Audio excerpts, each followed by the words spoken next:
Assalamualaikum warahmatullahi wabarakatuh. Salam sejahtera untuk kita semua. Pada pertemuan kali ini, saya akan membahas tentang model pembelajaran mengenai kompetensi dasar 3.11, yaitu memahami jenis-jenis alat berat pada pekerjaan konstruksi pada mata pelajaran dasar konstruksi bangunan dan teknik pengukuran tanah. Baik, di sini terdapat 3 pembahasan, yaitu ada pendahuluan, model pembelajaran, dan yang terakhir ada argumentasi. Untuk pendahuluan, di sini mengenai penjelasan mengenai KD 3.11, yaitu memahami jenis-jenis alat berat pada pekerjaan konstruksi.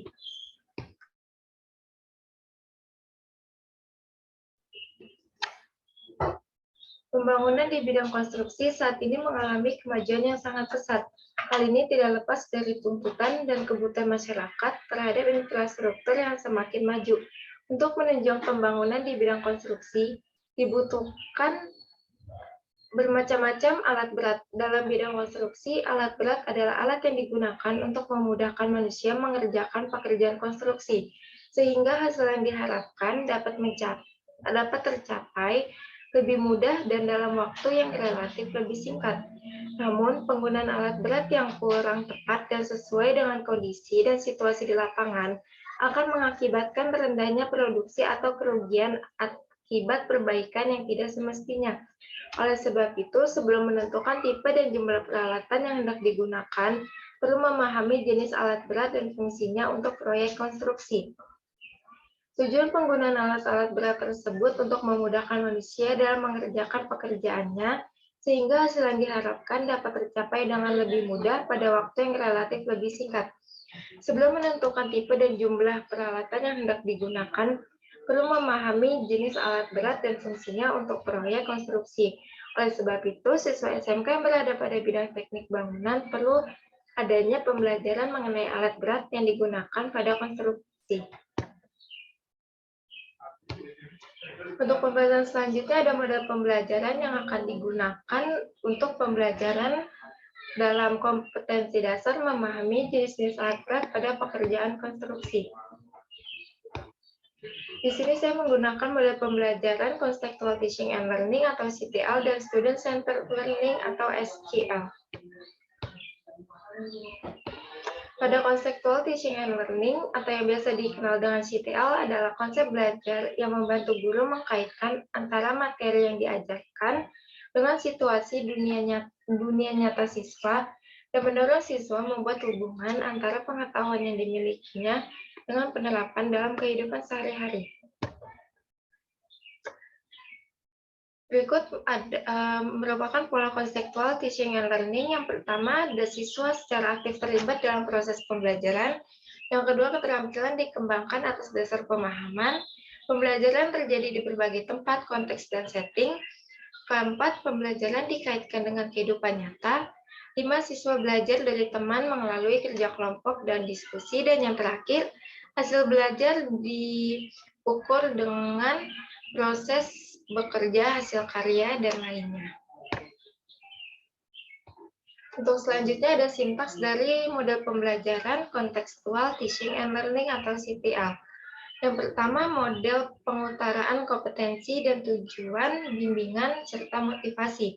Kedua, ada inquiry atau yang dikenal dengan pengidentifikasian, analisis, observasi, dan hipotesis. Ketiga, ada questioning, yaitu mengarahkan, eksplorasi, menuntun, evaluasi, maupun generalisasi. Selanjutnya ada learning community atau yang biasa disebut belajar kelompok, dan siswa dapat bekerja sama satu sama lain. Yang kelima ada konstruktivisme, yaitu mandiri, konstruksi teori, dan juga pemahaman. Dan yang terakhir ada reflection dan authentic assessment. Untuk model pembelajaran selanjutnya ada Student Centered Learning atau SCL, di mana Student Centered Learning merupakan proses pembelajaran yang berpusat pada siswa.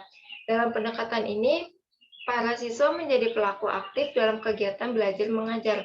Metode ini memungkinkan siswa belajar lebih aktif, mandiri, dan menerapkan serta memahami materi belajar sesuai dengan kemampuan individu masing-masing.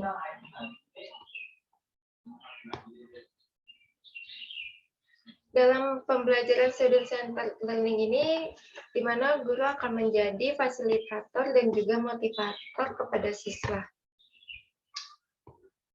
Untuk pembahasan terakhir ada argumen, yaitu mencakup argumentasi mengenai mode pembelajaran yang dipilih untuk kompetensi dasar memahami jenis alat berat pada pekerjaan konstruksi.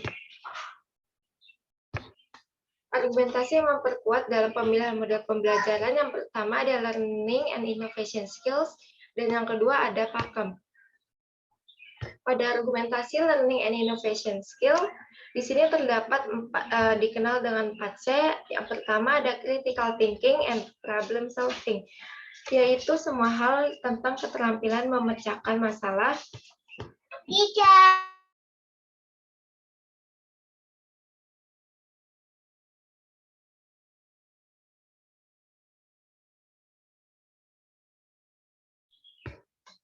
Yang kedua ada communication atau komunikasi, adalah keterampilan seorang atau siswa untuk menyampaikan dan berbagi pemikiran, pertanyaan, gagasan, dan solusi dalam memecahkan masalah terbaik.